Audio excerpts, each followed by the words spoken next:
this is gonna be my July wrap up.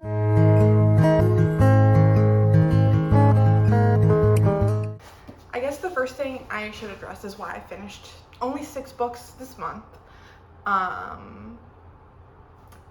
It's because the first part of the month I was focused on reading this giant book, Duck's Newburyport, and I got to page like 400 and realized there were 10 days left in the month, and that's probably an exaggeration.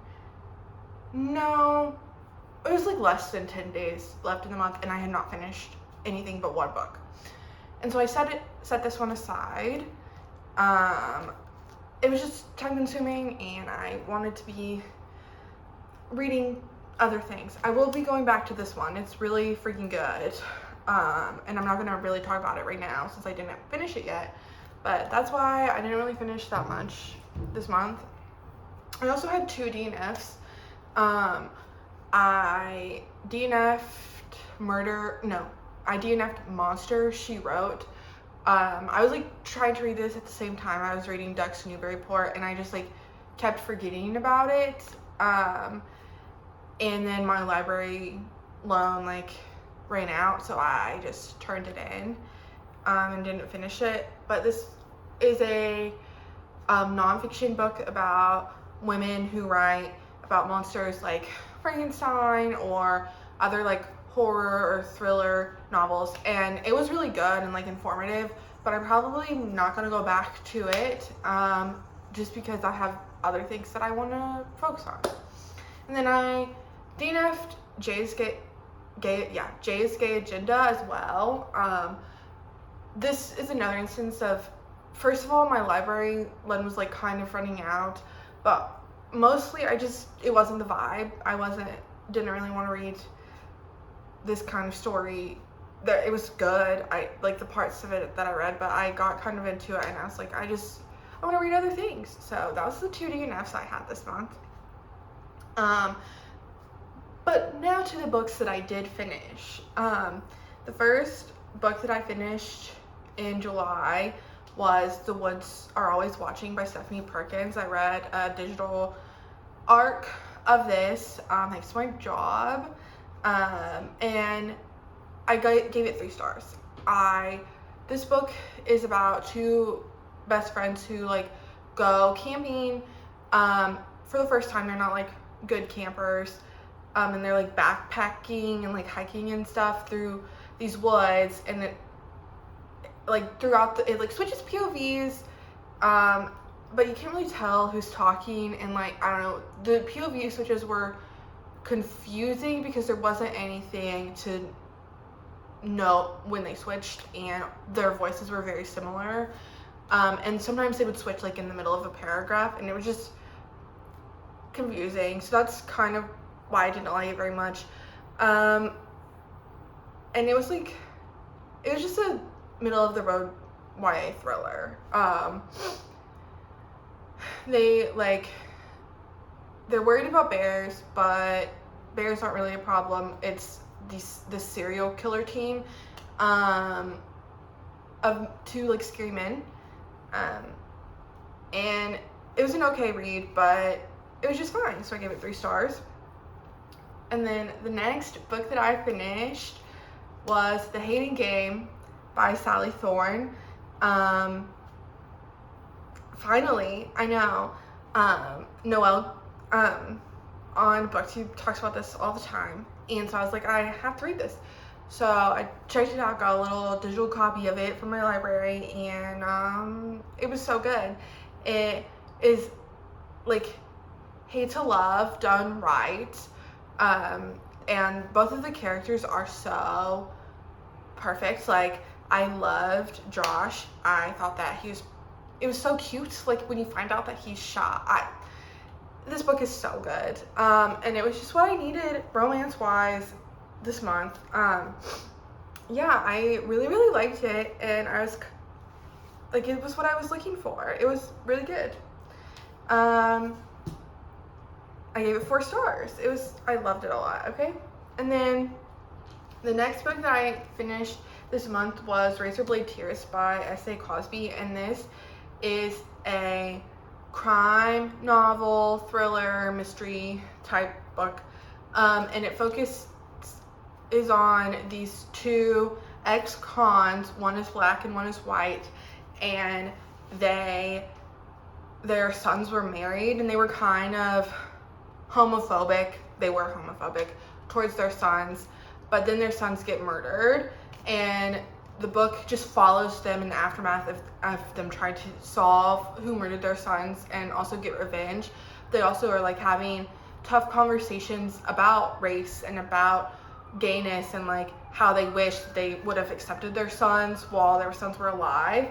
And it was phenomenal. Really, anything could have happened. Like, even though I guess like the whodunit,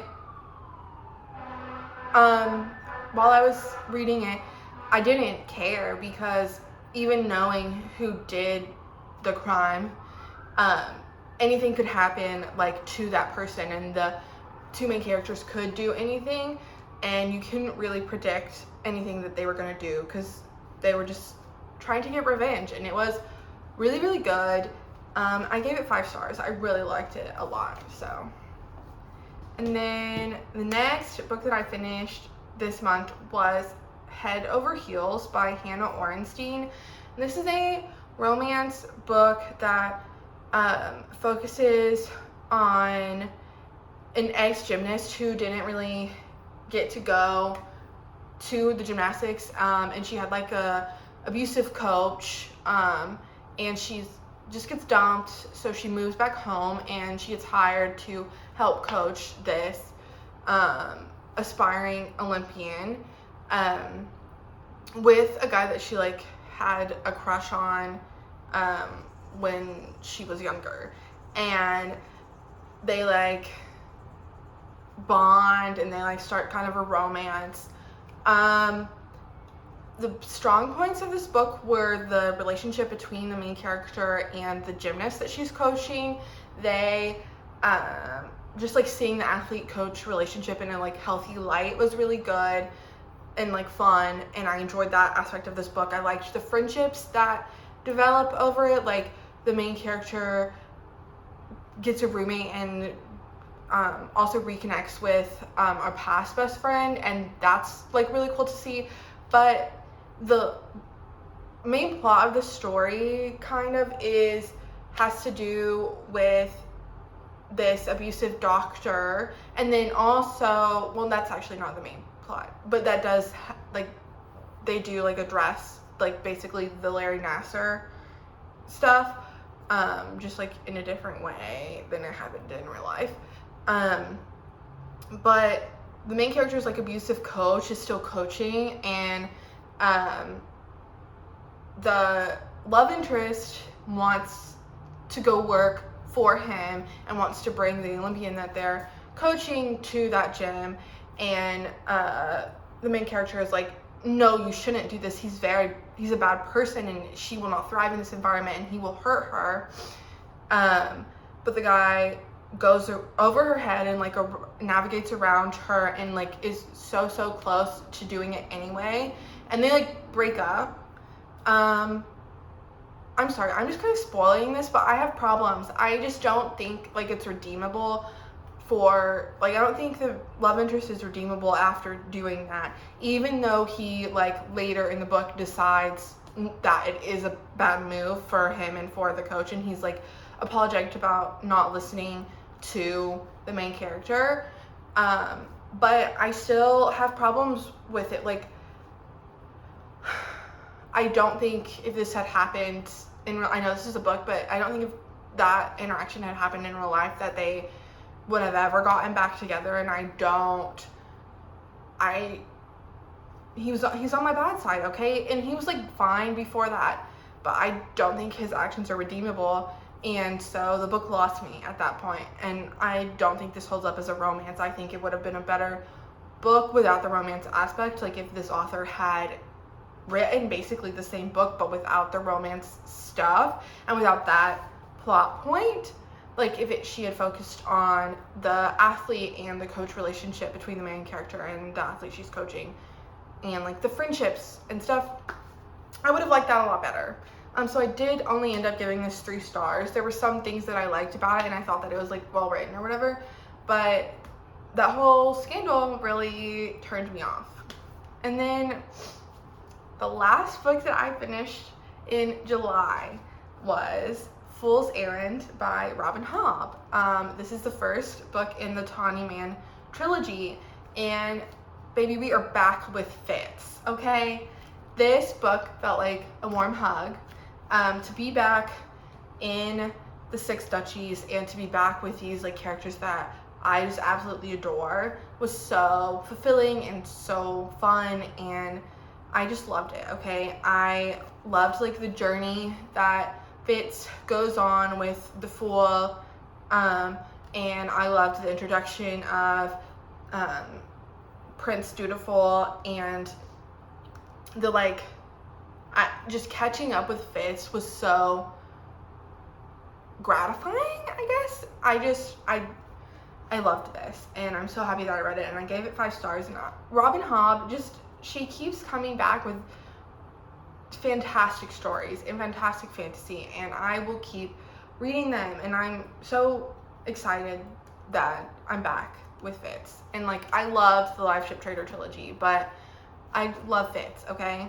And this book is so different than the Farseer trilogy, like the first time that we meet Fitz, but it has all the very, very good things about that trilogy. And so yeah, I loved this, and I gave it 5 stars. And yeah, that's the last thing that I finished this month though. It was like a slow reading month, but yeah, I'm already doing better reading wise in August. And yeah, that's it. Thanks for watching. Hope you enjoyed it. Gotta go.